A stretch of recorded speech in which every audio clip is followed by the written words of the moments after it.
네, 평화방송의 김혜영 기자입니다. 정교 유착건 질문을 좀 드리고 싶습니다. 합수부 수사 진행되고 있고 특검에 대해서는 여야간 이견이 있는 상황입니다. 통일교와 신천지 등을 비롯한 종교단체 집단 당원 가입 의혹, 또 대선 개입 의혹 어떻게 보시는지 궁금하고요.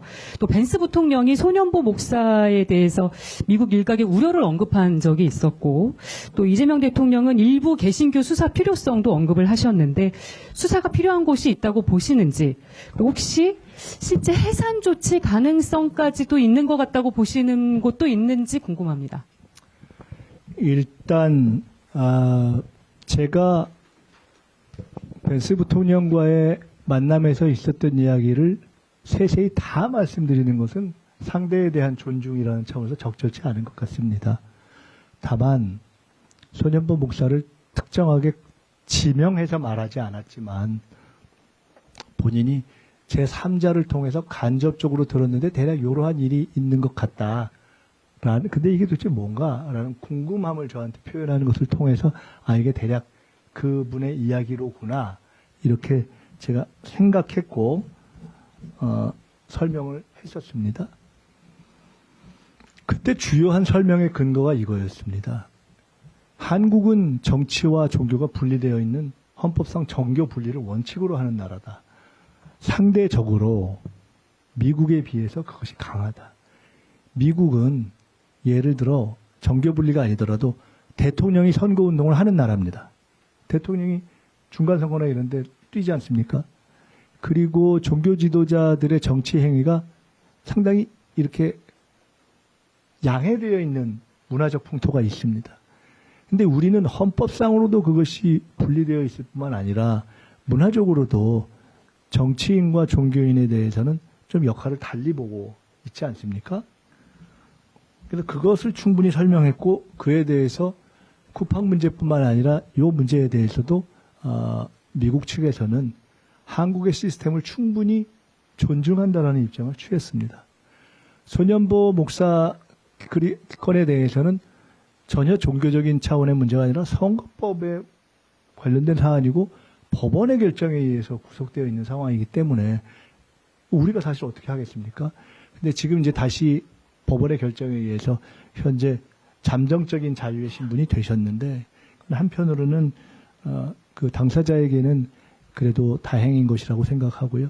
제가 우연히 그 기사를 봤는데 소년보 목사께서 감옥에서 나오셔서 첫 마디 중에 하나가 정치와 종교는 분리될 수 없는 것이다. 원칙적으로 이런 표현을 하신 것을 제가 봤습니다. 제 기억이 혹시 틀렸을지도 모르는데 제 기억이 맞다면 그런 표현은 보통 종교인이 종교적 신념을 순교를 감수하면서까지 하는 것은 기독교의 역사상 있을 수가 있고 저도 기독교인이기 때문에 그러나 정교분리 이후에 현행 헌법상에서 주어진 여러 제도에 기초해서 종교활동을 하시면서 종교와 정치의 분리 자체를 근원적으로 부정하시는 말씀을 하는 것은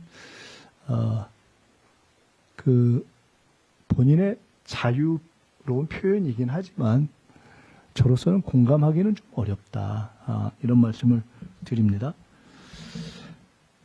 그 신천지 및 통일교와 관련해서는 우리나라에서 사실상 사이비 종교의 정치 개입 또는 정교 유착에 의한 폐해가 가장 적나라하고 상징적이고 극단적으로 드러난 게 윤석열 정권 아닙니까, 사실. 거의 무슨 왕자 주술 정권을 하다가 망한 거 아니겠습니까? 그래서 그런 일이 다시 있으면 안 된다는 국민적 공감이 있지 않습니까? 게다가 특정 종교라고 칭하는 특정 사이비 세력들이 종교의 이름으로 정교 유착을 해서 사실상 사적 이익을 꾀하는 그러한 행태에는 근절되어야 합니다. 이 점에 대한 정부의 의지는 확고합니다. 참고로 제가 얼마 전 국무회의에서 신천지 등 이런 사이비 이단 집단에 대해서는 엄단해야 한다라는 이야기를 한 적이 있는데요. 저는 최근에 몇 가지 이렇게 징후들을 쭉 보면서 신천지 측에서 저를 좌표 찍었구나 이렇게 보고 있습니다. 실제로.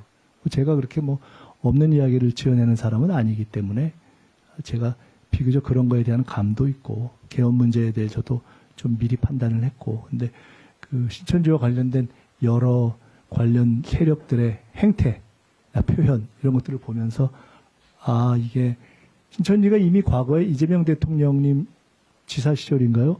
일정한 정치적 행위나 그런 의도적 어떤 작업을 했다라는 이러저러한 얘기들이 있지 않습니까?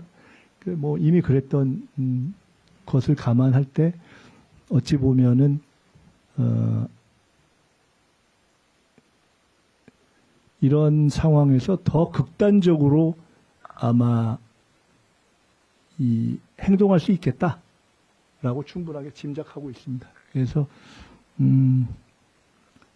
신천지 측이 다양한 방식으로 그러한 정치적 공격, 뭐 음해 이런 것들을 해올 것이라는 것으로 제가 최근에 파악을 하고 있는데 그런 것과는 무관하게 저는 이 부분에 대해서는 수사는 관련 수사 당국에서 할 것이고 저는 그런 것이 범정부적으로 잘 진행되고 있는가 하는 것을 제가 뭐 개별 수사를 들여다보는 사람은 아니기 때문에 제가 오히려 관심 있는 것은 범정부적으로 정부 각 부처에서 이런 사이비 세력들이 이러저러한 방식으로 정책에 관여하거나 또는 정책을 통해서 이익을 얻거나 하는 사례가 없는지 하는 것들을 좀 걸러내는 작업을 해야 되겠다 이렇게 생각을 하고 있습니다. 대통령님께서 일부 신교 말씀하셨던 것은 그때 예로 드신 것처럼 일부에서 종교인들도 자기의 정치적 의사표현을 할 수 있지만은 적어도 종교적인 기관에서 행해지는 종교적인 어떤 설교 이런 걸 들으면서 특정인을 죽어야 뭐가 잘 된다라든가 뭐 이런 얘기를 하는 것은 이미 종교의 범위를 벗어난 거 아니겠습니까? 그런 일이 없었으면 좋겠다는 말씀을 드리고 이제 분명하게 말씀드리지만은 종교의 자유는 철저하게 보장할 것이고 또 해야 하는 것이 당연하다고 생각합니다. 만약에 종교의 자유나 어떤 양심, 사상, 표현의 자유에 요만큼이라도 문제가 있다면은 제가 나서서 막을 것입니다. 어쨌든 저는 정치인이고 또 국회의원 입법가이고 또 국무총리이면서도 동시에 개인으로서는 또 제 개인의 신앙을 갖고 있는 사람이기 때문에 그런 부분에 대해서는 확고한 생각을 가지고 있다. 이런 말씀을 드리고 이런 부분과 관련해서는 우리 교계의 지도자분들께도 꽤 많이 소통을 하고 있다. 그분들도 차제에 윤석열 정권이 극복되는 과정에서 이런 사이비 세력을 철저하게 뿌리 뽑는 것은 적어도 불법과 관련해서 종교 탄압으로서가 아니라 불법과 관련해서 뿌리 뽑는 것은 필요하겠다라는 의견들을 많이 피력하고 계신 걸 제가 듣고 있습니다.